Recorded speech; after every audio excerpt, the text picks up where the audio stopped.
हमारे जो मेहमान हैं, नई पीढ़ी के लिए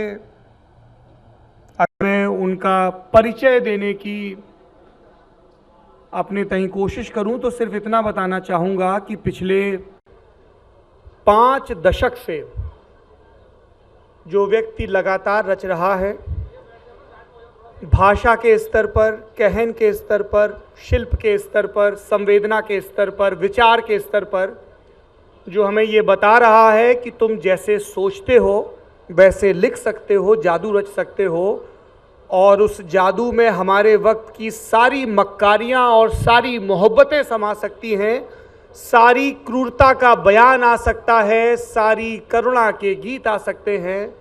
तो मैं इस एक व्यक्ति का नाम लूँगा।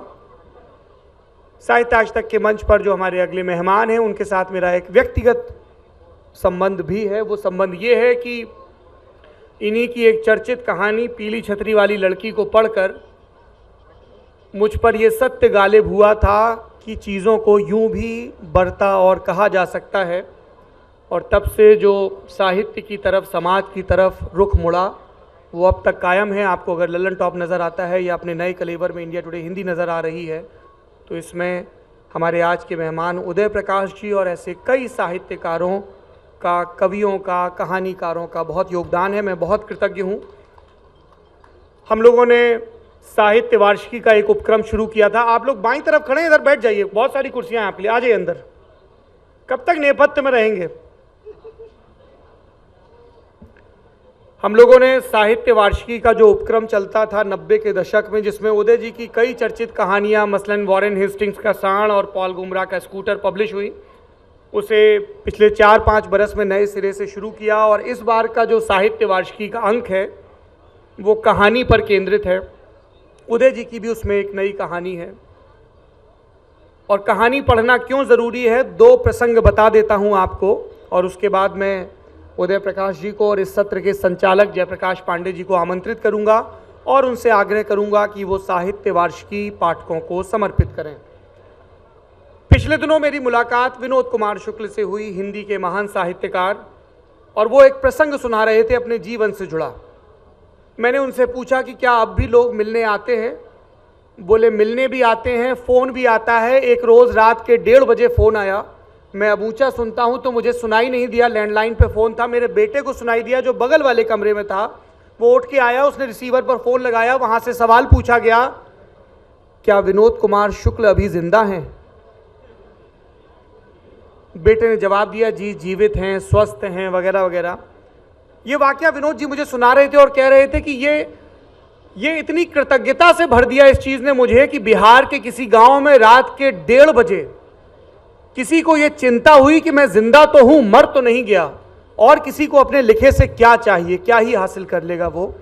और फिर वो बताने लगे मृत्यु के बारे में कि अब एक कौतुक सा रहता है, भय खत्म हो गया है। एक दिन और मेरे हिस्से आता है तो लगता है कि गुल्लक से एक नया चमचमाता सिक्का निकला है जिसे डालने के बाद भूल गया था, और देखता हूँ इसको खर्च करके अब क्या क्या मैं मेले से खरीद सकता हूँ। वो एक झूले पर बैठते हैं, आने जाने वालों को देखते हैं, उन्हें सुन नहीं पाते हैं, अंदाज़ा लगाते हैं कि ये थानेदार, ये ठेकेदार, ये कूड़ा बीनने वाला, ये बस्ता लेके जाने वाला या वालियाँ, ये क्या बातें कर रहे होंगे।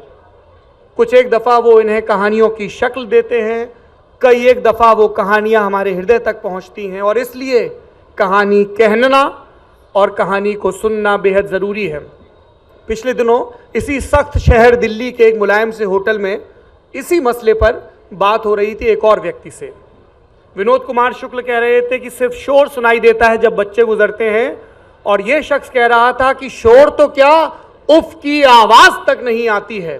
वो बात मछलियों की कर रहा था, और कर रहा था एक संभावना की कि फ़र्ज़ करो कि मछलियों के वोकल कॉर्ड्स होते हों, उनको जब पकड़ा जाए जाल में दर्जनों मछलियां, तो वो कैसे चीखेंगी, चिल्लाएंगी, और क्या इंसान का दिल पसीज नहीं जाएगा कि हाँ इन मछलियों को छोड़ दो, ये आवाज़ कर रही हैं, ये रो रही हैं, ये शोर मचा रही हैं। मछलियों के वोकल कॉर्ड्स नहीं होते हैं, उनका चीखना, चिल्लाना, शोक नहीं सुनाई देता है, इंसानों के होते हैं। इसलिए बहुत ज़रूरी है कि तुम पर जो भी क्रूरता बीते, जो भी अन्याय बीते, तुम अपने वोकल कॉर्ड्स का इस्तेमाल करके उसको कहो और लिखो। इसलिए दोस्तों कहानियां बहुत जरूरी हैं। इन दो प्रसंगों के साथ पूरे सम्मान के साथ मैं मंच पर आवाज दे रहा हूं मेरे वक्त के सबसे बड़े कहानीकार, हिंदुस्तानी जबानों के सबसे बड़े कहानीकार उदय प्रकाश जी को।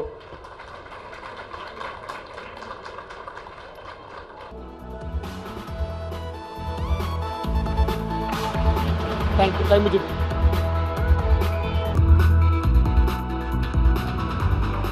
नमस्कार। साहित्य आज तक के छठे संस्करण में आज दूसरा दिन है। आप सभी का स्वागत है। और उदय जी से हमारी बात जिस विषय पे होनी है वह ये समय और साहित्य है। और आश्चर्यजनक रूप से अभी इस हॉल में जितने लोग उपस्थित हैं वह यह बताता है कि समय अभी भी साहित्य के साथ टिका हुआ है। साहित्य आज तक में आपकी जो उपस्थिति है वह केवल और केवल संगीत और कलाओं के लिए नहीं है, बल्कि शब्दों की दुनिया के लिए भी है, शब्दों के जीवन के लिए भी है। मैं अपनी बात शुरू करूंगा ये समय और साहित्य, उस पर उदय प्रकाश जी से उनके विचार जानना चाहूँगा। सौरभ जी ने बहुत कुछ कहा और एक नहीं बल्कि कई पीढ़ियाँ उदय प्रकाश जी और उनके जैसे साहित्यकारों को पढ़ के बढ़ी हैं। न केवल बढ़ी हैं बल्कि उन्होंने कुछ एक मुकाम कायम किया है। इरफान खान का नाम आप लोगों ने सुना होगा। इरफान की नज़र में उदय प्रकाश जी विश्व साहित्य के सबसे बड़े कथाकार हैं, ऐसा मेरा नहीं इरफान का कहना था। मैं उदय जी का परिचय किस रूप में दूं? कवि मानूं, कथाकार मानूं, साहित्यकार मानूं, आलोचक मानूं, निर्देशक मानूं, पत्रकार मानूं, प्राध्यापक मानूं, क्या कहूँ समझ में नहीं आता। मतलब जब भी इनके साथ बैठते हैं तो लगता है कि हम लोग जो है बहुत छोटे, या कहें कि बहुत कुछ पढ़ना बाकी है, बहुत कुछ जानना बाकी है। उदय जी की अभी एक कहानी आई थी, इसी इंडिया टुडे वार्षिकी में छपी थी। वह कहानी जब आप पढ़ेंगे तो आपको समझ में आएगा कि चिंतन, विमर्श और शब्द किस तरह से चलते हैं। उदय जी, आपका बहुत बहुत स्वागत है साहित्य आज तक के मंच पर। और यह जो समय है जिसको आप देख रहे हैं और जहाँ से जिस पीली छतरी वाली लड़की ने सौरभ द्विवेदी जैसा डिजिटल मीडिया का स्टार हमको दिया, सौरभ ने इसे अभी सार्वजनिक रूप से स्वीकार किया है, वह कहाँ तक पहुँचा है और वह किस दिशा में जा रहा है। मैंने पूछा कि ये जो समय है, एक समय जहाँ से पीली छतरी वाली लड़की लिखी गई और जिसने सौरभ जैसे स्टार को, डिजिटल मीडिया के स्टार को दिया, वह समय किस गति से चल रहा है, आज उसको आप किस रूप से देखते हैं और हमारा साहित्य इस समय में कहाँ खड़ा है? हाँ, ये तो मुझे लगता है जयप्रकाश जी, आवाज़ आ रही जी, कि यह समय कभी एक जैसा रहा नहीं। और इस बात के साथ मुझे ये लगता है कि अभी त्रेता युग आ गया है, या कलयुग चल रहा है, या मुग़ल काल चल रहा है, या ब्रिटिश पीरियड चल रहा है, या ये कौन सा समय है। मुझे याद आती है किताब, बड़ी मशहूर किताब है, आपने ज़रूर पढ़ी होगी, पीली छतरी में उसका जिक्र भी है, सिटी ऑफ जिन्स, विलियम डालिम्पल की। तो दिल्ली है जहाँ हम लोग बैठे हुए हैं, बात कर रहे हैं, वो कहते हैं कि एक दिल्ली नहीं है, 17 बार कहते हैं, 17 बार दिल्ली बसी फिर उजड़ी, लेकिन वो सारी 17 दिल्लियाँ दिल्ली के भीतर हैं। तो ऐसे ही समय है। दिल्ली आप जाएंगे, आपको लोधी रोड में दूसरी तरह की दिल्ली मिलेगी, पुरानी दिल्ली जाएंगे वहाँ अलग मिलेगी, महरौली जाएंगे अलग मिलेगी, हमारे इधर आएंगे मुनिरका की तरफ अलग दिल्ली मिलेगी, गुरुग्राम की तरफ जाएंगे तो अलग दिल्ली मिलेगी। इतनी दिल्लियाँ हैं तो इतना ही समय है। और ये मान के चलें कि ये कहा जाता है, आर्कियोलॉजिस्ट हैं, कि कोई भी टेक्नोलॉजी ऐसी नहीं होती है कि पिछली सारी टेक्नोलॉजियों को ख़त्म करके आगे गई हो। आज भी आप जब हिंदुस्तान का पूरा सर्वे करते हैं तो आप पाते हैं बैलगाड़ी भी है, यहाँ हल चलाने वाले लोग भी हैं, यहाँ साइकिल भी है, यहाँ कारें भी हैं, और अब तो चंद्रयान भी है। यानी इतनी सारी टेक्नोलॉजीज़ एक साथ एक समय में कोएग्जिस्ट कर रही हैं। कितनी दिल्लियाँ इसी दिल्ली के भीतर हैं और कितना समय इस समय के भीतर है। तो क्या होता है कि जब कोई लिखता है, कोई राइटर, तो वो खोजने की कोशिश करता है कि वो कब किस समय को में शिफ्ट करे। कब कहाँ चला जाए। और मुझे लगता है कि किसी एक समय को पकड़ करके कि यही समय अभी रहेगा, ये 2050 तक रहेगा या 3000 कहीं कहीं तक रहेगा, ऐसा सोचना मुझे लगता है कि थोड़ी सी कहीं ना कहीं इसमें कमज़ोरी है। तो समय की गतिशीलता और समय की चेंजेबिलिटी और उसकी अनप्रिडिक्टेबिलिटी, उसकी अनिश्चितता, क्योंकि सब कुछ अनिश्चित होता है। और कहते हैं ना कि एक बड़ा ख़राब शब्द माना जाता है फिलॉसफी में, डिटर्मिनिज्म। यह तय है, तय कुछ नहीं होता है। एक अभी आपने देखा, मैचेस में देखा कि एक खिलाड़ी आता है और वो कुछ ऐसा करता है कि पूरे मैच का रिजल्ट बदल जाता है। तो मैंने कई बार कहा भी कि मुझे तो अंधा युग याद आता है धर्मवीर भारती जी का। उसमें एक जगह वो कहते हैं कि आप जानते हैं कि धृतराष्ट्र तो अंधे थे, उनकी वजह से उनकी धर्मपत्नी गांधारी थी, उन्होंने भी अपनी आँख में पट्टी बांध ली थी। तो युद्ध शुरू होने जा रहा था, गीता का पहला अध्याय, धर्म क्षेत्रे कुरुक्षेत्रे संवेता युद्ध स्वा। तो उन्होंने काल से पूछा कि क्या होगा इसका परिणाम, मुझे बता दो। काल ने सारी गणना की, नक्षत्रों की, ग्रहों की, सब की, और उसने कहा कि इसमें तो 100% आप जीतेंगे, कौरव जीतेंगे। और अंत क्या हुआ, दुर्योधन पड़े हुए थे और मृत्यु की तरफ जा रहे थे, भीम ने गदा मार दी थी और वो विलाप कर रहे थे, सारे के सारे कौरव भाई मारे जा चुके थे। तो काल की पदचाप सुनी उन्होंने, तो उन्होंने सुन करके पहचान लिया कि वही काल आया है। उससे पूछा उन्होंने कि वंचक तूने झूठ क्यों बोला। तो काल का जो कहना था वो धर्मवीर भारती जी ने लिखा है, वही मैं सुनाना चाहता था कि जब कोई भी व्यक्ति निरपेक्ष होकर चुनौती देता है इतिहास को, तो सारे ग्रहों नक्षत्रों की दिशा बदल जाती है। तो यह कहीं ना कहीं यह भरोसा, विश्वास एक व्यक्ति पर, तो यह जो अदम्यता है यह तभी आती है जब हम दो चीज़ें स्वीकार करें। एक तो ये आपने खुद, अगर मैं कविताओं की बात करूं, दरअसल आपके साथ बातचीत करने में एक बड़ा संकट है कि आप अलग अलग दौर में अलग अलग चीज़ें करते रहे और जीवन के जितने भी पहलू हो सकते हैं, खासकर चिंतन और बौद्धिकता के, उन पे आपकी अलग अलग यात्राएं हैं। एक कविता की कुछ पंक्ति है कि 70 करोड़ से ज़्यादा लोगों के आंसू और पसीने और खून में लिथड़ी एक भाषा, पिछली सदी का चिथड़ा हो चुका डाकिया अभी भी जिसे बांटता है, सभ्यता के इतिहास की सबसे असभ्य और सबसे दर्दनाक चिट्ठियाँ। मैं ये जानना चाहता हूँ कि संवेदना का जो राग है साहित्य में, आज क्या वह बचा हुआ है? क्या हमारा आज का साहित्यकार उसी करुणा को, उसी पीड़ा को, उसी दर्द को उसी स्तर पर जाके समझ पा रहा है जिस जगह आम व्यक्ति, या जिसे गांधी कहते हैं कि देश का आखिरी व्यक्ति, क्या वहाँ तक हमारे साहित्य की भाषा पहुँच रही है? ये सचमुच एक ऐसा प्रश्न है, इसका उत्तर वही जो हम लोग अभी बात कर रहे थे कि हमारी विच्छिन्नता कितनी है, कितनी होती जा रही है। एक नई टेक्नोलॉजी आती है और हम जिसको हम ऑर्गेनिक रियलिटी कहते हैं, जो आज की भाषा में जिसको ग्रास रूट रियलिटी कहते हैं, उससे हम दूर होते जाते हैं। और कहीं ना कहीं उससे ये फ़र्क आता है कि आप प्रत्यक्ष यथार्थ यानी वास्तविकता यथार्थ उससे हट करके आप वर्चुअलिटी की ओर बढ़ते चले जाते हैं। और मुझे लगता है कि जैसे जितना जुड़ाव मुंशी प्रेमचंद का या उस समय के लोगों का रहा, आज भी हैं, आज भी गाँव में हैं, कस्बों में हैं लोग, बहुत पिछड़े गाँव में हैं। झारखंड में जाइए, छत्तीसगढ़ में जाइए, मध्य प्रदेश के ही हमारे राज्य में जाइए, बहुत जगह जाइए, तो वहाँ टेक्नोलॉजी ने इतना दखल नहीं दिया है। और अभी भी जो समाज का और मनुष्यों के बीच का जो ताना बाना है, जो फैब्रिक है, वो बचा हुआ है। अभी भी आप पाएंगे कि दशगात्र होते हैं, लोग एक दूसरे के बीमार होने पर आके पूछते हैं। वहाँ ऐसे हकीम और जड़ी बूटी वाले भी मिल जाएंगे जो बीमार है उसके नब्ज टटोलते हैं, उसे पूछते हैं, उसके बारे में जानते हैं।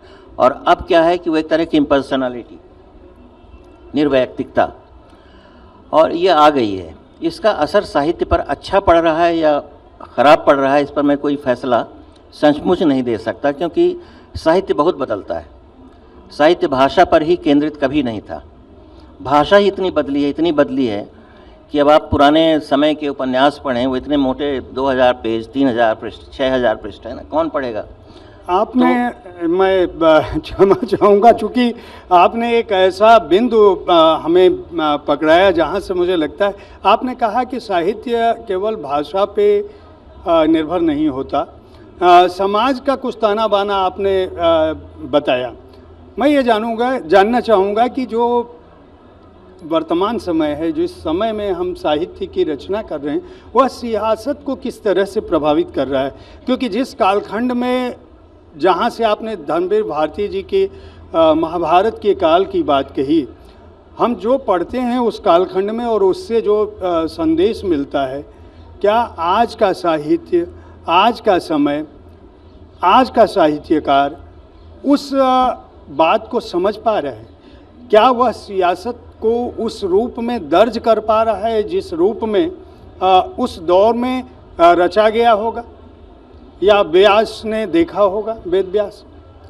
नहीं, आपने जो साहित्यकार कह दिया ना, तो अब तो साहित्यकार ही देखिए, पहले भी था, ऐसा नहीं था, पहले भी स्पीच सेंट्रिक थी, वक्तृताएँ थीं, मंच थे, बहुत लोकप्रिय कविताएँ थीं, लोक गाथाएँ थीं, लोक कवि थे, गाथाकार थे, गद्य में भी पद्य की आवृत्तियाँ करने वाले लोग थे, और एक लिखित साहित्य भी था। तो साहित्य तो इतनी चीज़ों को एक साथ जोड़ता है। मुझे तो नहीं लगता कि मंच, निराला बहुत अच्छी कविताएं पढ़ते थे, मंच में पढ़ते थे, नीरज को उन्होंने गीतों का राजकुमार कहा था। तो साहित्य तो सबको मिला करके बनता है।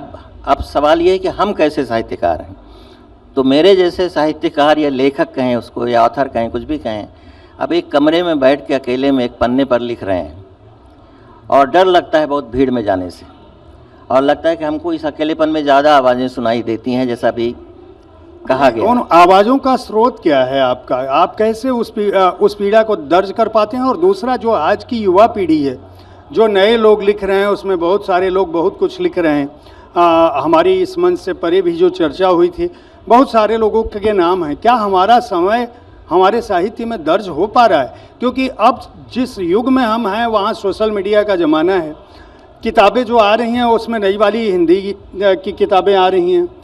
हम ये नहीं कह रहे हैं कि आप निर्णय दें, लेकिन मैं ये जानना चाहता हूँ कि बतौर वरिष्ठ लेखक, साहित्यकार, अग्रज, जिस भाषा को आपने समृद्ध किया है, जिस साहित्य को आपने समृद्ध किया है, वर्तमान समय में उसकी क्या स्थिति है, क्या दशा और क्या दिशा है, किस तरफ जा रहा है? ये जयप्रकाश जी, ये स्थितियाँ पहले भी थीं। आप फिर से याद करिए, जब ब्रिटिश शासन था, और हाँ, जब ब्रिटिश शासन था, और जब हमारी खड़ी बोली आधुनिक खड़ी बोली का विकास हो रहा था, तब भी ये स्थिति थी। और तब देशभक्ति का मायने था अंग्रेज़ों की भक्ति, देश प्रेम का मतलब था ब्रिटिश इंडिया से प्रेम। यह तब भी था, तब भी साहित्यकार थे, उस समय भी ऐसे लोग थे जो बिल्कुल इसके विरुद्ध जा रहे थे। तो कहीं ना कहीं साहित्य में अपने समय की तमाम सारी चीज़ें आती ही आती हैं।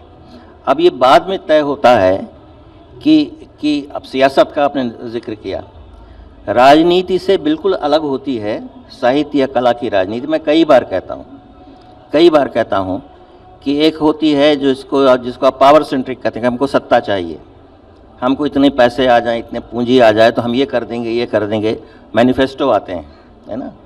और एक होता है वह जो सबको देखता है, दृष्टा होना। ये कई बार कहा जा चुका है कि ये बताइए कि किसने देखा कि कृष्ण ने गीता में क्या लिखा, ये वेद व्यास ने लिखा? किसी ने नहीं देखा। एक एंकर था, बैठा हुआ बता रहा था और सूचित कर रहा था। तो आज जो कहते हैं ना कि कहीं ओरिजिनल गीता नहीं है, हम लोग भी यही करते हैं कि हम कोशिश कर रहे हैं कि हम ओरिजिनली लिखें, हम बैठ के लिखें, हमारा लिखा हुआ कहीं जाए ना, हम इसको बचाए रखें। तो कई बार मैं कहता हूँ कि जो लिखित साहित्य है, जो उत्कीर्णित शब्दों में, कहते हैं ना, रोलामात कहते थे कि शब्द में सारी सत्ताएं निसर्जित हो जाती हैं, यानी जितने भी पावर्स हैं वो सारे पावर्स शब्द में जाकर के समाप्त हो जाते हैं। इसलिए शब्द बहुत शक्तिमान होते हैं, बहुत सत्तावान होते हैं। तो मेरा ये कहना है कि शब्दों पर भरोसा बचाए रखिए। अब कौन सा शब्द कहाँ बोला जा रहा है, शब्दों को देखिए, एक बहुत अच्छी कविता शायद मैंने 1-2 दिन पहले ही फेसबुक में पोस्ट की थी कि वो शब्द जो हैं वो कुल्ला करने के लिए इस्तेमाल किए जा रहे हैं, या कोई पॉलिटिशियन उनसे दांत मांज रहा है उसके लिए किए जा रहे हैं, या कोई बहुत खूबसूरत कोई है वो उसे बैलून की तरह बबल गम बना रही है, या ये शब्द किसी के घाव में मरहम की तरह इस्तेमाल हो रहे हैं, या ये शब्द कहीं किसी को जो सबसे हारा हुआ है उसको जीत की आशा दिला रहे हैं। शब्द वही हैं।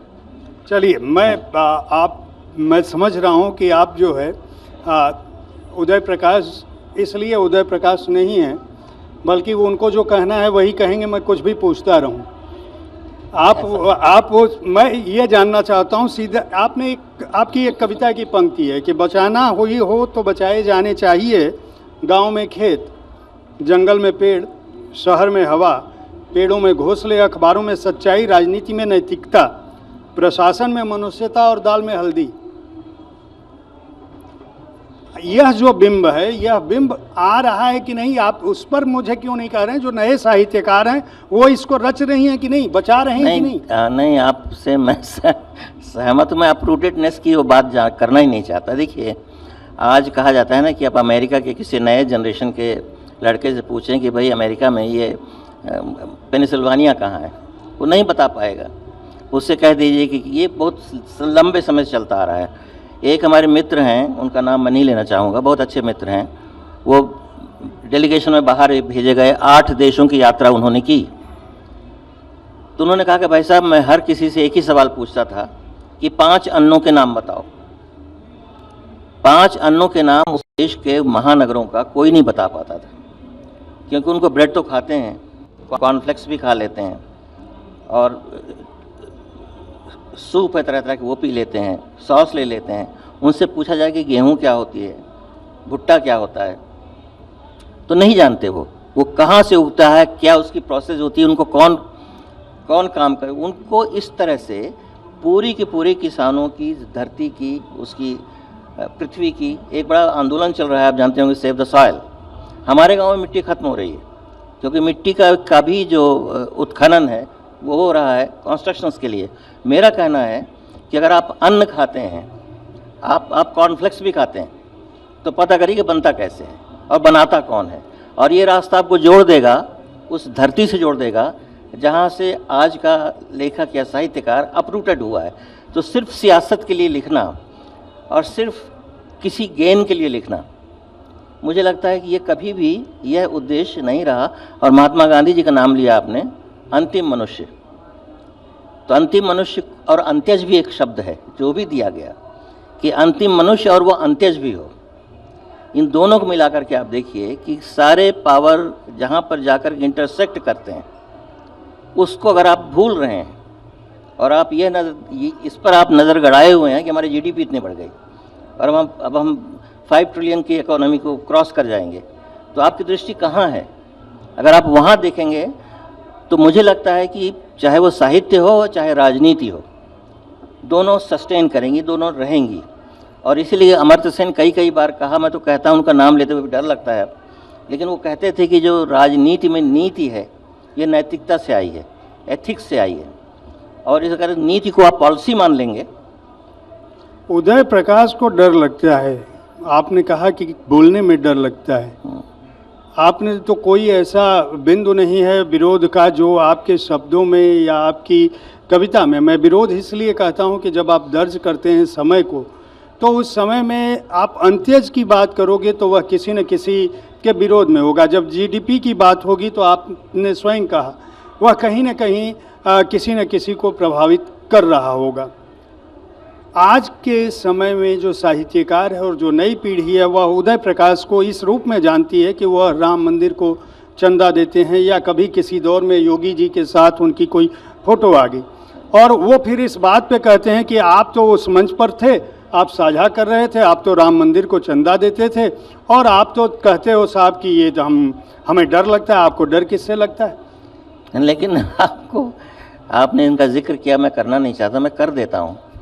मेरा यह कहना है कि सिर्फ राजनीतिक दृष्टि से साहित्य को देखना या साहित्यकारों को किसी राजनीति में या किसी ऑर्गेनाइजेशन में पड़ जाना, अब मुझको जब आदित्यनाथ जी के साथ देखा गया वो कौन सा ओकेज़न था।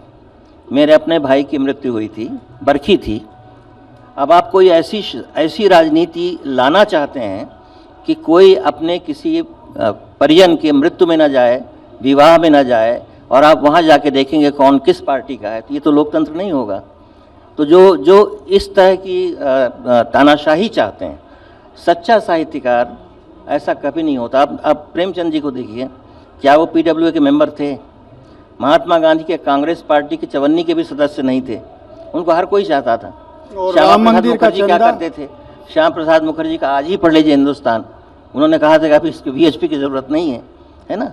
तो कहीं ना कहीं अगर आप सचमुच लोगों तक जाना चाहते हैं तो कुछ तो दृष्टि में उदारता और उदात्तता, एक सब्लिमेटेड कॉन्शियंस, ये अगर नहीं है किसी में, तो किसी तरह की, मैं तो उसको आइडियोलॉजी भी नहीं कहता। अभी मैं कल देख रहा था आपका ये जो बाबिल जिसमें थे और माधवन थे, हम लोग बड़े प्रिय एक्टर्स हैं ये, और लंबे समय से इनको देखते आए हैं।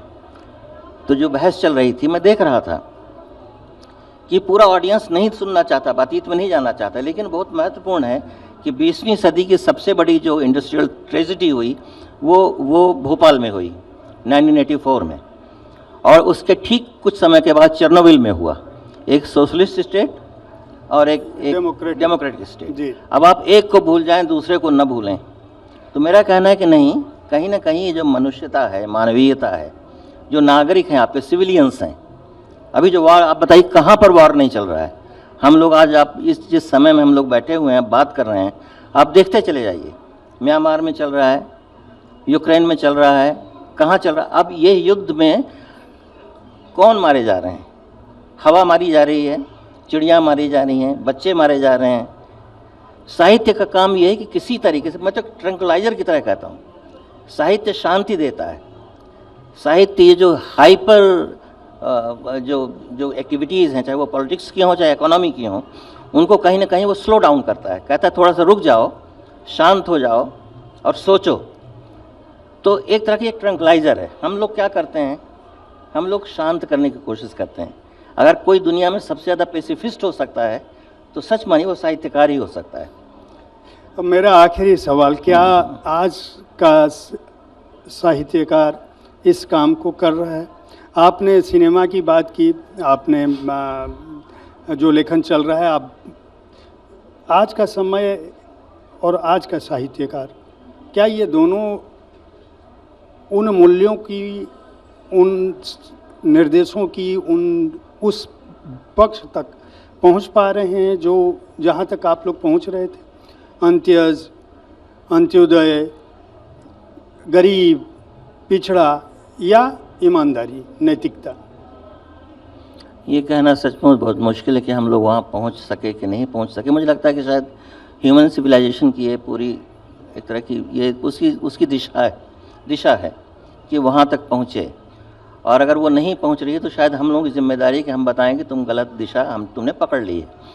और ये हम लोग कई बार कहते हैं कि आप, ये अभी शायद पिछले दिनों भी मैंने DNA में कहा था कि ये जो AI है, अभी तो डीप फेक वगैरह क्या क्या आ गया, AI से ज़्यादा हमें चिंता होनी चाहिए NI की, नेचुरल इंटेलिजेंस की। हमारे संकट प्राकृतिक संकट हैं। हमारे पास ऑक्सीजन नहीं है, ये सेकेंड या थर्ड एज है वाटर की, पानी नहीं है, हमारे पास इतनी सारी चीज़ें नहीं हैं जो वंचित होते चले जा रहे हैं। हम क्या करेंगे इस कबाड़ को इकट्ठा करके?